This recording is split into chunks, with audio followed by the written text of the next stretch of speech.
Incoming transmission. Welcome to True Spies. Week by week, mission by mission, you'll hear the true stories behind the world's greatest espionage operations. You'll meet the people who navigate this secret world. What do they know? What are their skills? And what would you do in their position? This is True Spies. He said that he was cut adrift now and at a loose end.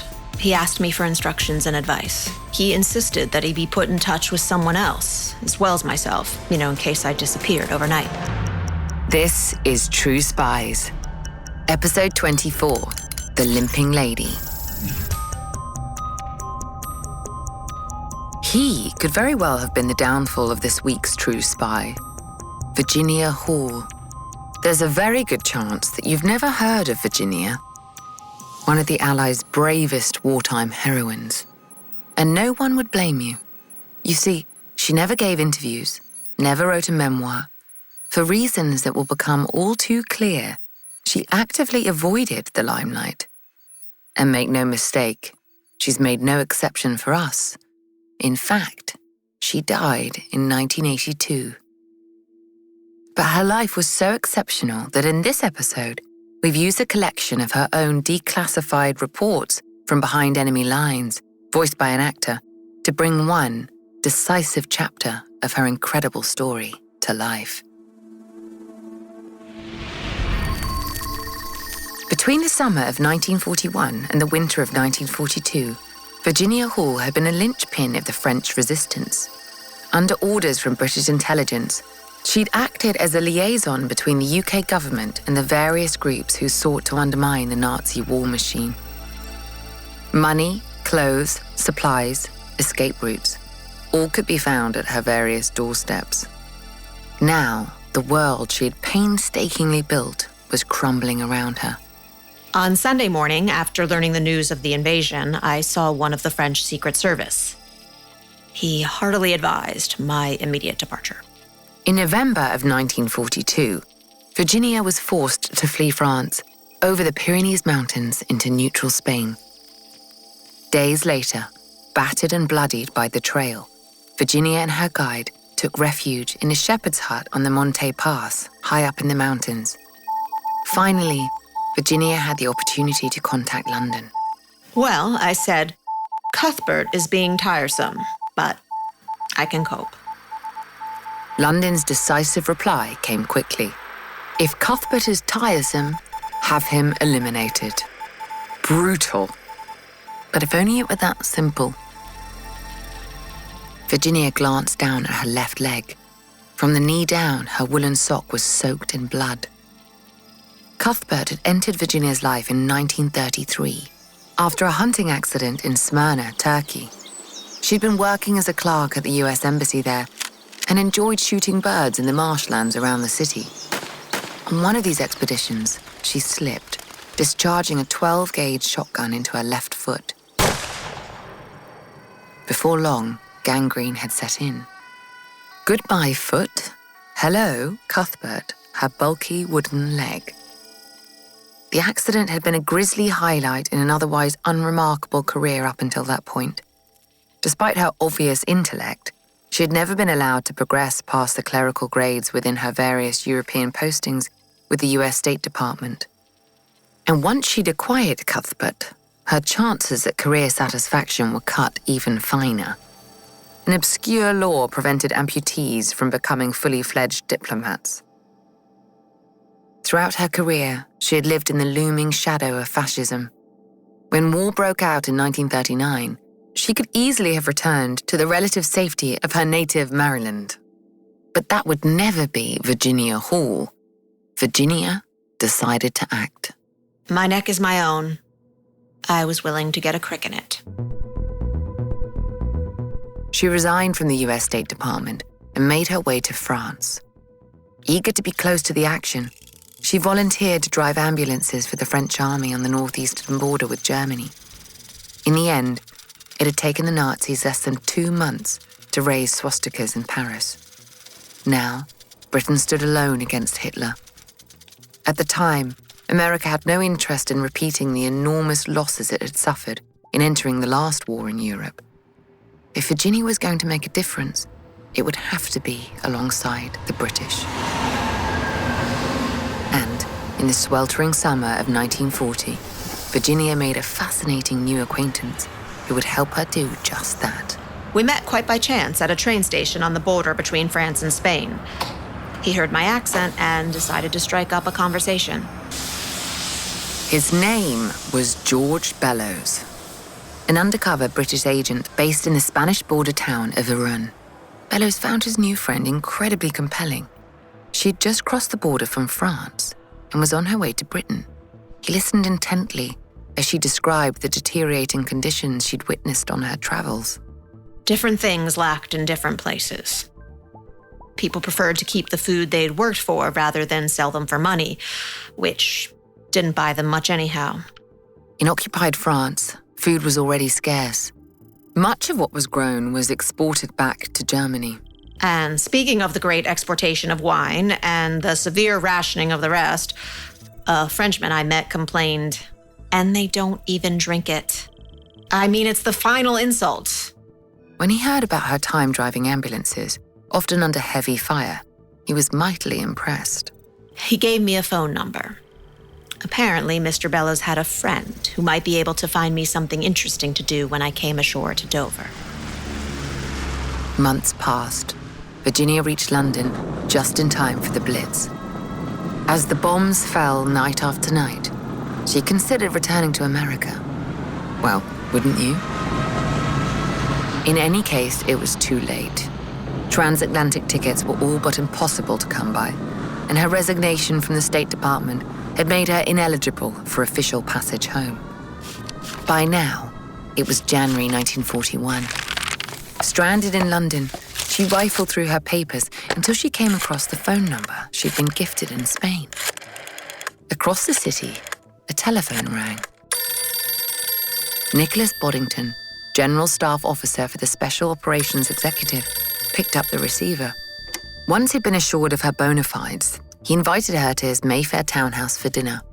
Now, bear in mind, Virginia had no idea who this man really was or who he worked for. Over the course of her meal, she chatted openly about her plans. If she couldn't get back to the USA, she was intent on returning to France. As a citizen of a neutral country, this was before Pearl Harbor, she was sure she could strike at the Nazi occupiers in ways that would have been unthinkable for a British or French agent. The next morning, Boddington rushed to the office of the Special Operations Executive at Baker Street. The organization, nicknamed the Ministry of Ungentlemanly Warfare, had been formed by Winston Churchill just 6 months previously. Its purpose? To help organize the disparate French resistance into a unified force, to sabotage the Nazis by any means necessary. But the fledgling agency had, so far, struggled to recruit many suitable operatives. And, to be fair, the idea of dropping into Nazi territory with little more than a revolver, a bulky suitcase radio, and a list of French resistance contacts, who may or may not already be dead, imprisoned or secretly working for the Germans, was a hard sell.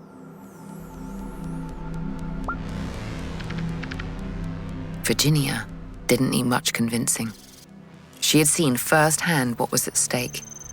She would enter Vichy, France, a so-called unoccupied zone with its own puppet government, as a journalist, ostensibly working for the New York Post. Her neutral nationality and the simple fact that she was a woman would allow her to travel far more freely than other agents. In the summer of 1941, a brief and brutal period of training began. Yes, she learned the basics of encoding and decoding, how to detect surveillance, how to pick a lock. But she was also subjected to realistic simulations of a Gestapo interrogation, complete with water torture. Most importantly, we were taught to look natural and ordinary while we were doing unnatural and extraordinary things. But how do you build a network of guerrilla fighters across 250,000 square miles of enemy territory? How do you earn trust without giving too much of yourself away? No one knew because no one had ever tried. Until now. Her final briefing took place in an SOE safe house in the centre of London. It was here that the full weight of her mission was made clear. The conducting officer told us that in desperate circumstances, we might be expected to kill. He said that the first kill would be the hardest. To this day, we don't know if she ever found out for herself. On the 3rd of September, 1941, Virginia checked in to the Hôtel de la Paix in the town of Vichy, the heart of Free France. She registered with the local police using her real name and soon set to work. As far as anyone knew, she was just another member of the press pack. Virginia made friends easily. She soon won over a number of high-ranking French officials and even made a friend in the census office who ensured that her articles, which were in reality intelligence reports, were able to reach her paymasters intact. Here's an example. Repression against communism continued energetically during the past week, with 61 arrests, to say nothing of around 120 Jews arrested in Paris. Even so, Virginia was not long for Vichy. The town was crawling with Gestapo, and capture would lead to torture or worse. For many, it already had. She dyed her hair, abandoned the stylish clothes that marked her out as a metropolitan woman in a newly conservative country, and traveled south to Lyon. The city had always had a rebellious reputation, and word had reached Virginia of a few brave Lyonnais who'd begun to sow the seeds of dissent in its little bars and bistros. Hearsay alone wasn't reason enough to risk blowing her cover. Lyon's proximity to the Swiss border presented an opportunity to smuggle her reports into neutral territory without risking the lives of her friends in Vichy. But when she arrived, there was quite literally no room at the inn. Lyon was so crowded with refugees that it was almost impossible to find a place to live. There were a couple 100,000 extra in a town of some 570,000, which adds a proper congestion to the housing problem. Virginia was desperate. To return to Vichy, the heart of the Gestapo's operations in the unoccupied zone, would be dangerous. Exhausted from her travels, with a dull ache pulsing thanks to her wooden stump, she was almost out of options. There was one last place she could try. There was an order of nursing sisters in Lyon who used to wear a very quaint headdress, a sort of white Dutch cap with wings. The bonnet and chin gear made a charming frame for the face, but war put a stop to that. The sisters couldn't get their gas masks on. Up on the hillside stood the St. Elizabeth Convent, a cloistered order of nuns who had little experience in the hospitality trade. Fortunately, they took pity on the limping lady. So, the hotels having turned me down for lack of rooms, the sisters kindly took me in and gave me a tiny room in a square tower at one end of the convent up on the hill. I had the most magnificent view over the city, and the undivided attention of a strong north wind. As you can probably imagine, for a free-thinking American, convent life took some adapting to. Well, we lunched at 10 a.m., supped at 5 p.m., and the gates closed at 6:30 p.m. It certainly was a change to my pre-war existence in France. Virginia settled into life in Lyon, perfecting her craft as she went. Drawing on her childhood love of drama, she developed 4 distinct identities: Virginia, Brigitte, Marie, and Germaine. Each persona would be known to a different group of people, one for the police, others for the various resistance cells she encountered. She placed small rubber inserts in her cheeks to alter her face and voice. A huge pair of spectacles, a few well-placed hair clips, and some judiciously applied makeup. She could switch between them in minutes. With this extra dimension of security, she was able to start building some tentative friendships. I made such a lot of friends. Doctors, businessmen, few newspaper people, refugees, professors. One nice red-headed doctor has a chasse nearby, so I could go shooting again, making sure to keep Cuthbert well out of the way. The American vice consul in Lyon, George Whittinghill, knew her by her real name. Despite his supposed neutrality, he was a quick convert to Virginia's cause. With his help, she was able to achieve her goal of sending coded dispatches over the border into Switzerland in a diplomatic pouch. From there, they could be safely forwarded to London. From Virginia's letters, as well as reports from the tiny outfit of radio operators who had been dropped into the country in the intervening months, the Special Operations Executive finally had a working picture of the situation on the ground. Meanwhile, she continued building her network, codenamed Heckler. In the time she'd been in Lyon, she'd made some very useful friends. First among them was a gynecologist, Dr. Jean Rousset. Once Virginia had been introduced, he wasted no time in helping her. So Dr. Rousset was my most valuable assistant and served as a letterbox for the Special Operations Executive. He also took care of any of our people here who had been ill. The doctor furnished me with certain information and verified other information for me. He was most devoted to the good cause and quite willing to do anything for us. He richly deserves a very large medal. His surgery became one of Virginia's favorite safe houses. After all, her presence there could always be explained by a nasty rash. With the doctor acting as a trusted lieutenant, Virginia was able to expand her network as far as Paris. As her influence grew, so did her reputation in France. So did the risk.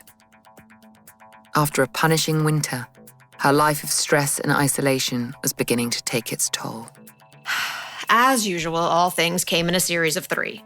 A cold in the head, an ache in the thorax, and slush and rain out of doors.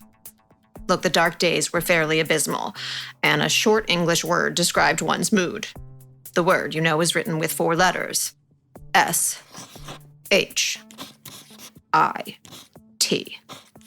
Purest Anglo-Saxon. Everything revolved around first, stomach, second, inability to purchase shoes. August 1942 was the beginning of the end for Virginia's Heckler circuit. 3 agents were arrested at a cafe in Limoges, nearly 200 miles from Lyon.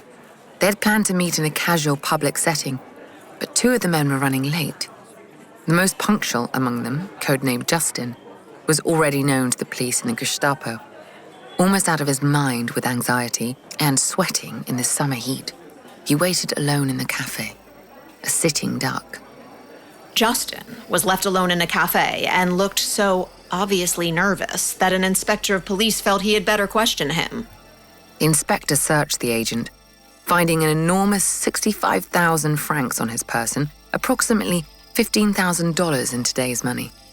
He asked him where he came from and what his business was. Justin said that he was a shirt maker in Lyon. Asked how much he earned, he said 8,000 francs a month, and added, "Mais c'est pas énorme, vous savez." But it's not enormous, Shirt makers in Lyon did not make 8,000 francs a month. Hardly anyone did.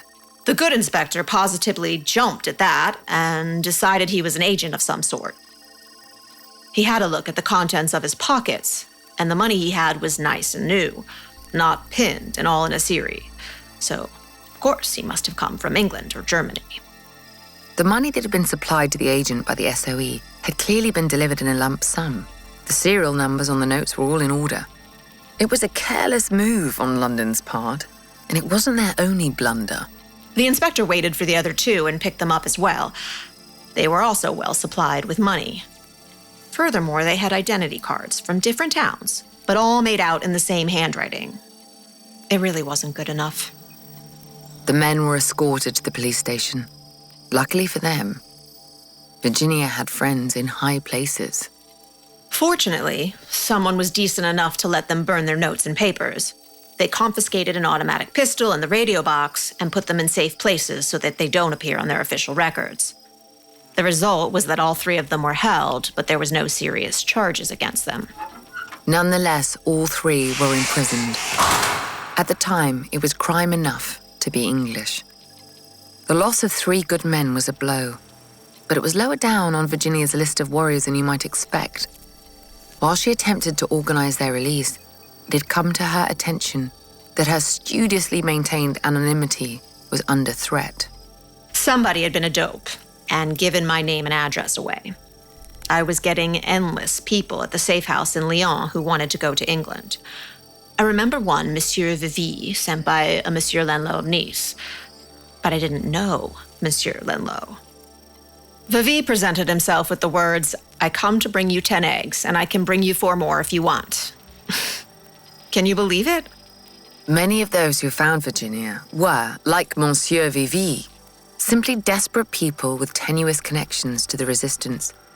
But the allegiance of desperate people is easily won, and no one knew that better than the Gestapo.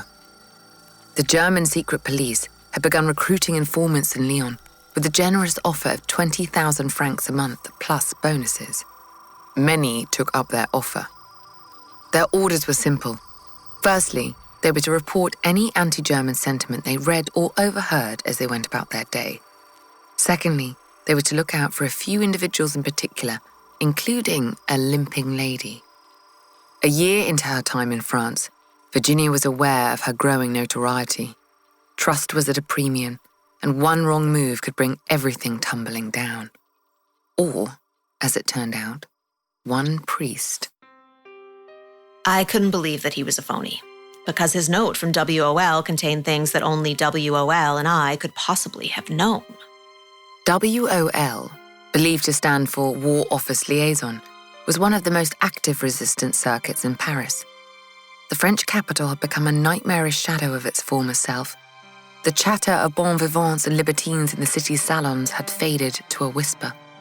The hot breath of the Gestapo emanated from its every nook and cranny.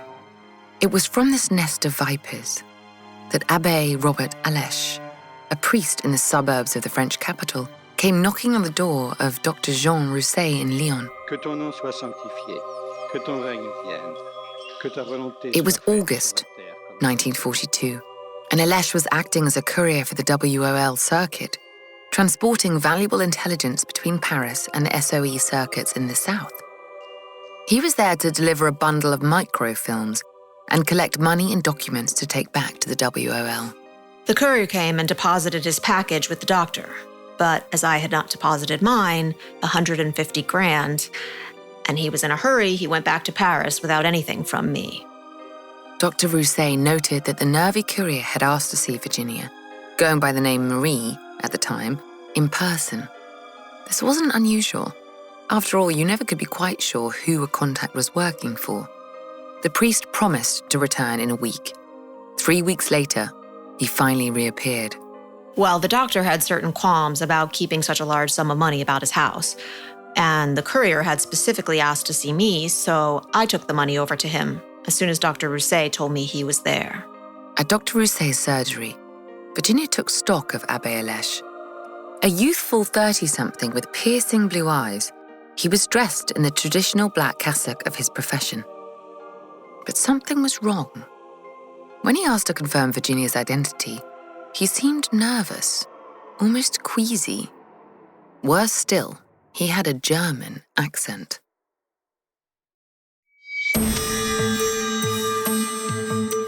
He had no documents and excused his delay in returning by saying that one of his most important aides had been arrested, and he was afraid that he had a document on him with some names. So the abbé had stayed for a while to see what happened. The accent could be explained away. Alèche was from Alsace, he said, a border region between Germany and France. What happened next was harder to gloss over.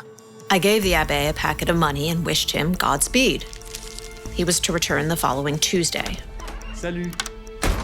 On Saturday, a courier I had sent to Marseille came back with the news that 3 WOL agents had been arrested on the 15th and 16th of August. 3 members of the Abbé's circuit had been arrested a week before he had met Virginia in Lyon. He hadn't breathed a word about it.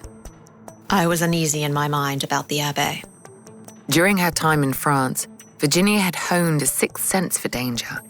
This time, she chose to ignore it. Reports of arrests were coming in from all over the country, and fatigue was setting in. To continue her mission, she chose to rely on what was in front of her. Only WOL knew Dr. Rousset's address, and that envelopes left there for Marie came to me. On the 2nd of September, the abbé returned. When pressed about the arrests, he claimed that he had not been in contact with WOL since the first half of August, and that he only dealt directly with 2 agents in Paris, one of whom was the recipient of the Special Operations Executive's money. Smelling a rat, Virginia asked him to describe the WOL agent who collected his packages. Nervously, he described her as tall and blonde. He couldn't have been further off. Virginia knew that she was a short brunette. What would you do? Demand to see his papers? Or perhaps you'd seek a more permanent salve to your suspicions. Remember, Virginia was licensed to kill. A little bottle of cyanide tablets were always on her person. It wouldn't be hard to offer the abbé a drink if it became clear that he was acting against the SOE. As it happened, she didn't move against Alesh. Perhaps she was simply too tired, or decided that the information coming through the abbé was too valuable to discard. Another factor could have been the abbé's somewhat pathetic demeanor. Virginia felt a huge amount of responsibility to the men in her care. A clever operator could capitalize on that. He said that he was cut adrift now and at a loose end. He asked me for instructions and advice. Some of the instructions that Alesh requested did raise an eyebrow, however. Well, he insisted that he be put in touch with someone else, as well as myself, in case I disappeared overnight.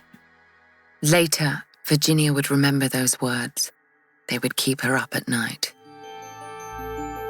Robert Alesh was his real name. He was a priest. After the war, Virginia would learn that those 2 facts were the only true things she'd ever known about him. In his sermons, the charismatic young preacher railed against the Nazi occupier. He took confession from scared young men who confided in him about their work with the resistance. Then, those young men would vanish. Driven by personal greed, he'd approached German military intelligence, the Abwehr, and offered his services as a spy in late 1941. His reputation as a staunch anti-Nazi allowed him access to the WOL circuit. Soon, he was intercepting their intelligence and delivering them to his German bosses. It was Alesh who had lured the captured WOL agents to their arrest at the hands of the Gestapo. In time, he would engineer the capture of 60 more members of the group. Operating in the heart of occupied France, it had been one of the most precious sources of information to the British. Now it lay in tatters, and Robert Alesh was a very rich man indeed. The money that Virginia and the SOE had entrusted him with had never reached its intended recipients. The net was closing in on Virginia. By October of 1942, the Abwehr were able to use confiscated equipment to decode the SOE's messages to the WOL and seed false information in turn. Virginia had no idea of what was unfolding in Paris. But as the Abwehr bided their time, the Gestapo struck a fatal blow against the Heckler circuit. One of their radio detection vans had picked up a British wireless operator. The Gestapo stormed the building and dragged him back to their office in Lyon for interrogation. The SOE agent had tried his best to dispose of any incriminating evidence as the jackboots had thudded up the stairs to his apartment, but he'd forgotten one thing: a note in his pocket. It contained a name that, for the Germans, had only existed in whispers and half-truths from their informants in the city. Marie, aka Virginia Hall. There were other names too, names which snowballed into more names as field agents for the SOE were captured and tortured into giving up what they knew. But Virginia was determined to do her duty. Remember the men who were captured at the cafe in Limoges, including one with a tenuous grasp of a shirtmaker's salary? Even as her circuit crumbled, she was engineering an elaborate plan to boost them from their jail. Then, as autumn crept in, rumors began to swirl about America's involvement in Europe. If the USA stepped on Hitler's toes, her neutral journalist cover would not save her from the Gestapo. On Saturday, I was informed by the American consulate that we might expect an invasion of North Africa at any day, and that I had better make plans to leave if I did not want to stay in forced residence for the duration. I had just returned from Limoges, where the final plans had been made for the breakout. So I immediately began liquidating my affairs. I destroyed all the records that I had at the house and the office, gave all the seals, blank documents, and money that I had on hand to my replacement, and asked him to look after those who remained. I told them that if there was an occupation, I would have to leave immediately, and they should not be surprised if I left abruptly. In November of 1942, America joined the war in Europe. Operation Torch was an amphibious assault on 3 North African territories.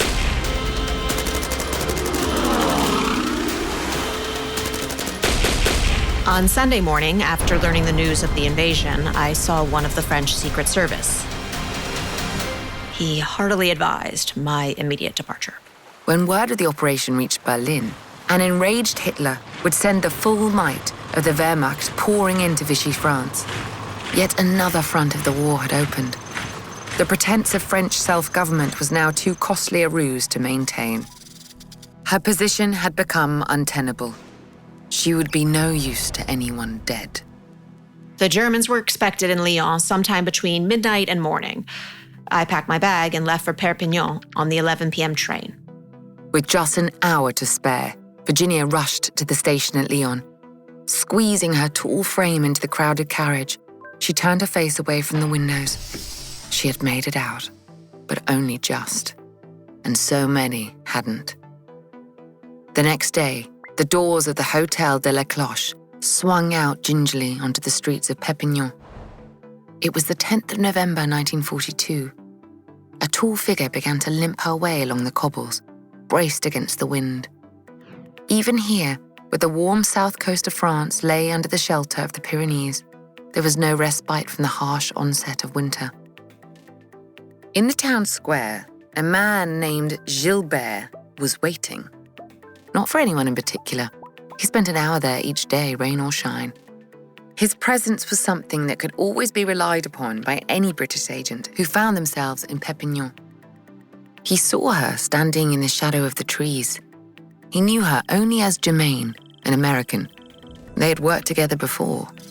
Gilbert stood and beckoned his visitor into a side street, somewhere a little more private. He listened as she spoke, in accented, drawling French. She needed passage across the Pyrenees to Spain. And it needed to happen quickly. My address had been given to Vichy. Not my name, but it wouldn't be hard to guess. Meanwhile in London, Winston Churchill was giving a triumphant address following the success of Operation Torch. This is not the end. It is not even the beginning of the end. But it is, perhaps, the end of the beginning. Looking back, his words rang as true for Virginia's story as they did for the war at large. But they would have been little comfort as she crossed the Pyrenees on foot, Cuthbert straining at his metal bolts. But with the benefit of hindsight, we know that this was not the end for Virginia. She was, truly, a force to be reckoned with. The total collapse of her mission had only put fire in her belly. Almost as soon as she had reached London, she was determined to get back out to France. I wanted to go back as soon as possible if the SOE could just change my appearance a bit. Ordinarily, it would take 6 weeks to get back out. I wanted to speed that up. Instead, she was redeployed to Spain in 1943. It was too far from the action for her liking. While there, she'd reconnected with some agents from her days in Lyon who had also managed to flee across the Pyrenees. The idea of getting the team back together was an appealing one. She made her case to the head of the Special Operations Executive. I had given Madrid a good 4 months try and come to the conclusion that it really was a waste of time and money. Well, anyhow, I always did want to go back to France, and now I had the luck to find 2 more of my very own boys here. They wanted me to go back with them because we worked together before and our teamwork was good. So, I suggested that I go back as their radio, or else as an aider and abetter as I had done before. I could have learned the radio quickly enough. Look, when I came out here, I thought that I would be able to help people, but I didn't and I couldn't. I was not doing a job. I was simply living pleasantly and wasting time. She'd made a strong argument. Her burning desire to see the Nazis defeated was impossible to ignore. But the SOE had other concerns. Shortly after her hasty departure from Lyon the year before, the Gestapo had plastered the region with wanted posters. They featured a realistic drawing of her, emblazoned with the words, "The enemy's most dangerous spy. We must find and destroy her." The Limping lady was famous. Famous people make bad spies. But by now, we know Virginia. She wouldn't let that stop her. If the SOE wouldn't send her to France, then she would leave the SOE. In her pre-war career as a State Department clerk, the USA had treated her poorly. As a woman, and a disabled one at that, she'd never been allowed to fulfill her potential. By 1944, she had proved her worth 1,000 times over. And as D-Day approached, America needed experienced people on the ground. She joined the OSS, the forerunner of the CIA, who granted her wish to return to France. Her role was much the same as it had been for the British, to organize and supply local guerrilla fighters with arms and intel. Pick up a history book. We know how that turned out. Her operations in Normandy helped to clear the way for the Allied invasion of France, a pivotal moment in the Second World War. After the war was over, she became one of the first female members of the newly founded CIA. To her dying day, she never spoke publicly about her work. We've trawled through a trove of declassified archive material to bring you the few snippets of her writings that haven't been lost to history.